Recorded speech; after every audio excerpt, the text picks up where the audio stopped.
अस्सलाम वालेकुम नाज़रीन, प्रोग्राम रूह जमहूरियत के साथ मैं हूं आपका होस्ट उमर दुआबिया। नाज़रीन, बजट 2018 पाकिस्तान के मुकद्दस ऐवानों में पेश कर दिया गया। अब देखना यह होगा कि क्या यह बजट वाकई एक अवाम दोस्त बजट होगा या फिर यह भी आदाद व शुमार का एक हेर फेर है। लेकिन उससे भी पहले कि आखिर यह बजट किस शख्स ने पेश किया। पाकिस्तान मुस्लिम लीग नवाज, जो कि हमेशा वोट को इज्जत दो का नारा लगाती है और इसी मंशूर के साथ इलेक्शन 2018 की कैंपेन भी कर रही है, तो फिर मिफ्ता इस्माइल साहब ने वोट के किस तकद्दुस की पासदारी करते हुए बजट 2018-19 पेश किया। और इन तमाम मामलात को मान भी लिया जाए तो 5 साल का मैंडेट लेने वाली गवर्नमेंट ने किस इखलाकी जवाब के तहत छठा बजट पेश किया। लेकिन उसके बावजूद बजट पेश कर दिया गया और हुकूमत की जानिब से बुलंदोबाला दावे भी किए गए। और आज मैं कोशिश करूंगा कि आदाद शुमार के इस गोरख धंधे को आसान अल्फाज में बयान कर सकूं, ताकि मेरे किसान को पता चल सके कि उसके खून पसीने की कीमत क्या लगाई जा रही है। पाकिस्तान का मजदूर भी ये जान सके कि उसकी मेहनत का पैसा कहां लगाया जा रहा है।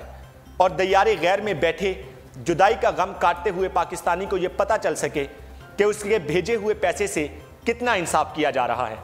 आज हमारे साथ लाइन पर मौजूद होंगे सीनियर तज्जियाकार सलमान आबिद साहब, और उनसे हम ये कोशिश करेंगे, उनसे ये पूछ सकें कि क्या ये बजट जो पेश किया गया है पाकिस्तान मुस्लिम लीग नवाज की जानिब से, ये अवाम दोस्त बजट होगा या फिर ये भी अल्फाज का आदाद शुमार का एक गोरख धंधा साबित होगा। अस्सलाम वालेकुम सर सलमान आबिद साहब। जी वालेकुम सलाम जी। सर, सबसे पहले तो आपका बेहद शुक्रिया कि आपने उर्दू पॉइंट को वक्त दिया। सर, बताइएगा कि आपको ये लगता है कि जो बजट 2018-19 पाकिस्तान के ऐवानों में पेश कर दिया गया है, सबसे पहले तो इसका कोई इखलाकी जवाब बनता था पाकिस्तान मुस्लिम लीग नवाज के लिए, जो 5 साल का मैंडेट लेने के बाद छठे साल का बजट पेश कर रही है? नहीं, ये बात आपकी बिल्कुल बुनियादी तौर पर वजह है और यही बहस हो रही है कि एक ऐसी हुकूमत जो 3 माह के लिए, तो 2-3 माह का जिसके पास टाइम था, वो किस अंदाज से जो है ना वो पिछले अगले 5 बरस का बजट पेश कर सकती है। इसीलिए सबसे ज्यादा इसके ऊपर तनकीद भी हुई है कि अगर हुकूमत अपने आप को महज 3 माह तक महदूद करती तो शायद कोई वो उसको काबिल कबूल समझा जाता। और लेकिन दूसरी बात यह है कि ये क्योंकि लास्ट एक बजट था हुकूमत का और ये कि इलेक्शन ईयर बजट भी कहा जा सकता था, इसलिए हुकूमत ने इसमें कुछ ऐसी चीजें भी करने की कोशिश की जिसका बराह रास्त फायदा जो है वो खुद अपनी हुकूमत को और अपने आने वाले इंतखाबात के पेश नजर किया जाता।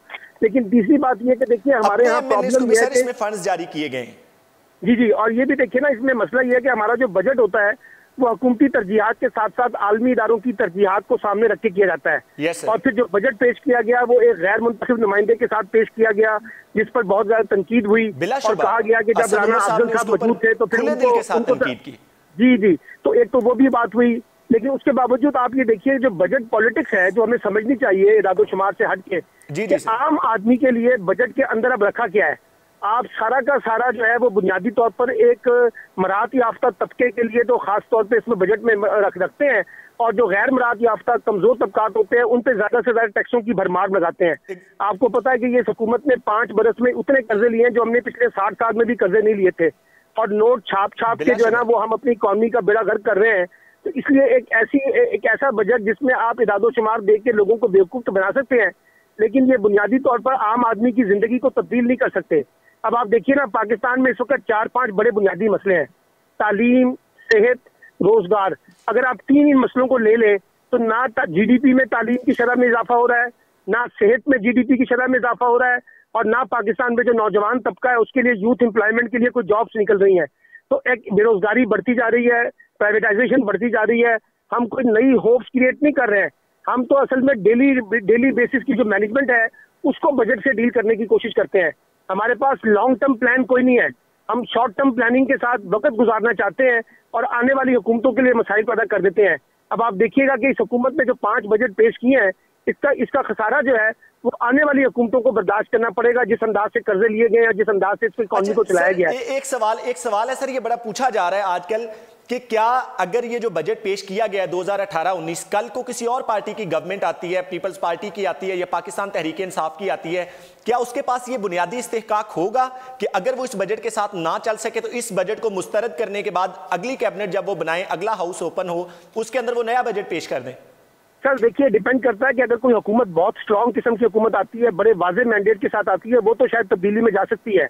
लेकिन अगर एक तकसीम शुदा मैंडेट आता है, कोलिशन गवर्नमेंट बनती है, तो फिर बहुत मुश्किल होगा। एक बात, गवर्नमेंट के पास जो भी स्ट्रॉन्ग गवर्नमेंट जी इस्तेकाक है, और जो भी स्ट्रॉन्ग गवर्नमेंट आएगी उसे भी आलमी मालियाती इदारों को साथ मुतमईन करके आगे बढ़ना है। तो इसलिए आप कोई बहुत बड़ी पेशरफ ना देखें, ना कोई बहुत बड़ी चेंजेस आने की उम्मीद है। अलबत्ता कुछ चीजों के अंदर अगर मैंडेट वाजे हो तो फिर कुछ चीजें बदल सकती हैं, वरना इसी तरह के बजट को चलाया जाएगा और उसमें कोई बड़ी तब्दीली हमें उसमें से देखने को नहीं मिल सकेगी। सर, आलमी इदारों के ऊपर मैं बाद में आता हूं, क्योंकि उन्होंने जो कल की इनकी रिपोर्ट है इंटरनेशनल मॉनेटरी फंड की, उसके अंदर भी इंडिया जो है अपने 2.89 ट्रिलियन रिजर्व्स के साथ दुनिया की 7वीं इकोनॉमी पावर बन चुका है और हम उसके साथ आज़ाद हुए थे और आज हमारा जो नंबर है वो तकरीबन 94th हमारी जो है वो रैंकिंग के अंदर हम लोग आ रहे हैं। ये हमारे लिए शर्म का मकाम है। असद उमर साहब ने एक बात की थी जब उन्होंने इस बजट का तनकीदी जायजा लिया था। उन्होंने कहा था जो डायरेक्ट टैक्स है जो कि जरदारी साहब के होते हुए 1.8% होता था, उसकी वसूली होती थी, आज मियां साहब की तजर्बाकार टीम के होते हुए वो 1.36 के ऊपर आ चुका है, कम होकर। यानी कि ये एक इस्तेहसाली निजाम है। आप जो ऊपर वाला तबका है उससे हम ले कुछ नहीं रहे, और जो इनडायरेक्ट टैक्स है जिसके अंदर आपके कॉलिंग कार्ड्स आ जाते हैं, आपका बिजली पानी जिसके ऊपर आप डायरेक्टली टैक्स लगा देते हैं, चीनी, इसके ऊपर आपका जो है वो 8.5% से बढ़कर 10.3% तक जा चुका है। क्या आप सर ये नहीं समझते ये एक गरीब आवाम के साथ बहुत बड़ी ज्यादती है? देखिए, हमारे पास तो इस वक्त आवाम का इस्तेसाल करने के लिए बुनियादी तौर पर जो टूल इस्तेमाल किया जाता है वो डायरेक्ट और इनडायरेक्ट टैक्सेस के दरमियान ही फर्क होता है। अब आप देखिए, दुनिया में होता ही है कि आप ज्यादा से ज्यादा जो ताकतवर तबकात होते हैं, जिन जो माशी तौर पे बड़े स्ट्रांग होते हैं, आप उनसे टैक्स कलेक्ट करके गरीब लोगों पर बांट लगाते हैं। हमारा मसला ये है कि हम गरीबों से खून चूसते हैं और फिर अमीरों को मराद देते हैं। तो ये जो डायरेक्ट टैक्सेस हैं, जहाँ पे टैक्स लगाने चाहिए वहां अगर हुकूमत टैक्स नहीं लगाती और वहां अपने मनपसंद अफराद को खुश करने के लिए, उनके वोट बैंक को हासिल करने के लिए उनको मराद देती है, तो फिर आप देख लीजिए कि आपके जो डायरेक्ट इनडायरेक्ट टैक्सेस है वहां भी बोझ पड़ेगा। और इस वक्त आप माचिस की डब्बी से लेके ऊपर तक हर जगह पे टैक्स दे रहे हैं, लेकिन जिनको टैक्स देना चाहिए उनसे आप टैक्स कलेक्शन करने के लिए तैयार नहीं है। एक बात। दूसरी बात यह है कि लोग टैक्स क्यों दें जब आप उनको बुनियादी सहूलतें नहीं देंगे, तालीम नहीं देंगे, सेहत नहीं देंगे, रोजगार नहीं देंगे, शेल्टर नहीं देंगे, तहफ़्फ़ुज़ नहीं देंगे, सिक्योरिटी नहीं देंगे, माहौलियात नहीं देंगे, पानी नहीं देंगे, तो लोग आपको टैक्स क्यों पे करेंगे? हमारे यहाँ जो लोग टैक्स नहीं पे करते हैं, उसकी एक बड़ी वजह यह भी है कि रियासत हमारी प्राइवेटाइज होती जा रही है। जो रियासत की बुनियादी जिम्मेदारियां हैं, जो आइन का 73 कॉन्स्टिट्यूशन है, उसको तो कुछ नहीं मिल रहा। बिल्कुल सही है। तो जो कॉन्स्टिट्यूशन का चैप्टर है, पहला आर्टिकल जो 8 से 28 तक फंडामेंटल राइट्स का, जब आप वो प्रोटेक्ट नहीं करेंगे तो लोग आपको टैक्स क्यों देंगे? इसलिए मेरा तो बुनियादी सवाल ये है कि जो लोग टैक्स नहीं देते हैं उनके पास भी एक बड़ी स्ट्रॉन्ग जस्टिफिकेशन है कि हमारे यहाँ हुकूमतें और स्टेट जो है वो डिलीवर नहीं कर रही हैं। जी, अभी असद उमर साहब ने जो उसने बात की थी, उसने यही बात की थी कि जब मियां साहब की गवर्नमेंट आई थी 5 साल, आज से 5 साल पहले, उस वक्त आपकी पीआईए के ऊपर 400 अरब रुपए के कर्जे थे और आपकी स्टील मिल के ऊपर भी इतने कर्जे थे। आज वो बढ़कर तकरीबन उसका हुजम 1200 अरब रुपए तक पहुंचा था। बात यह है कि जो पीएमएलएन की हुकूमत है, पीएमएलएन की हुकूमत ने सबसे बड़ी ज्यादती ये की है कि इदारों को जिस अंदाज से बदहाल किया है, उनको जिस अंदाज से तबाह किया है, उनको फाइनेंशियली क्राइसिस में डाला है, के ऊपर नहीं की गई। ये भी एक नहीं, आप देख रहे हैं ना, अभी आपके सामने चीफ जस्टिस साहब ने सो मोटो लिया हुआ है ना, और जिसके ऊपर ये सारी कार्रवाई चल रही है। तो इसलिए मैं ये कहता हूँ कि पीएमएलएन ने जितना हमारे इदारों को नुकसान पहुंचाया है, जितना इकोनॉमी को नुकसान पहुंचाया है, इन्होंने सारी तरक्की जो है ना वो बुनियादी तौर पर मीडिया के अंदर, इश्तेहारात के अंदर की है। नीचे ग्राउंड के अंदर हमें वो प्रैक्टिकल चीजें नहीं नजर आती है। वो जो बिजली को बहाल करना था, अपना इन्वेस्टमेंट बढ़ानी थी पाकिस्तान के अंदर, वो तो कुछ नहीं हुआ। टैक्स नेट बनाना था, वो भी कुछ नहीं हो सका। तो इसलिए मैं समझता हूँ कि जो हुकूमती परफॉर्मेंस है वो आज खुलकर सामने आ रही है। मसला सिर्फ ये है कि हुकूमत की बदहाली जो है, इसकी कीमत जो है वो आवाम भी देंगे और आने वाली हुकूमत भी अदा करेगी।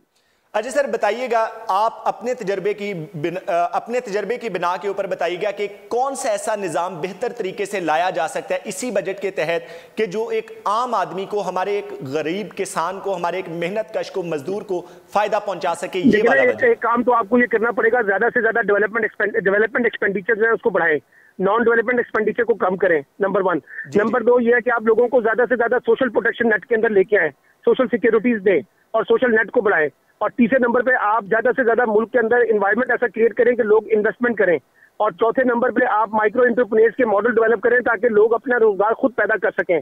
और जब तक आप अपने सिस्टम को अंदर ट्रांसपेरेंट नहीं करेंगे, शफाफियत नहीं लेके आएंगे, जवाबदेही का निजाम नहीं लेके आएंगे, अकाउंटेबिलिटी नहीं करेंगे, लोगों को फैसिलिटीज नहीं देंगे, छोटे लोन्स नहीं देंगे, छोटे छोटे कर्जे देके आप नौजवानों को खड़ा नहीं करेंगे, तो आपकी इकोनॉमी ग्रो नहीं कर सकती। अब हमारा जितना नौजवान तबका है, जो उनकी डिग्री मुकम्मल हो जाती है उसके फौरन बाद वो बाहर का रुख करता है, स्पेशली जो हमारा स्किल्ड लेबर होता है, इसलिए बाहर का रुख करता है कि पाकिस्तान के अंदर उसके पास अपॉर्चुनिटीज नहीं है ना।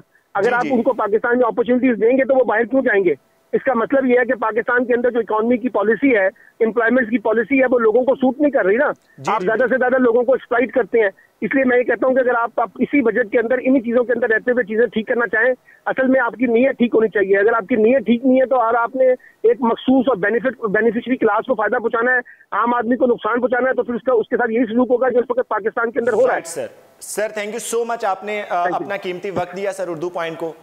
नाजरीन, हम लोगों ने देखा कि सलमान आबिद साहब ने भी हमें बताया कि जब तक आप सोशल सिक्योरिटी नहीं देंगे, सोशल नेटवर्किंग नहीं देंगे, आप अपने नौजवान को यूटिलाइज नहीं कर सकते। आप जितना मर्जी अच्छा बजट पेश कर दें, लेकिन उस बजट को जब तक आप बेहतर तरीके से यूटिलाइज करना, स्किल लोगों के जरिए आप लोग उसको यूटिलाइज नहीं करेंगे, उस वक्त तक आपकी इकोनॉमी बेहतर नहीं हो सकती।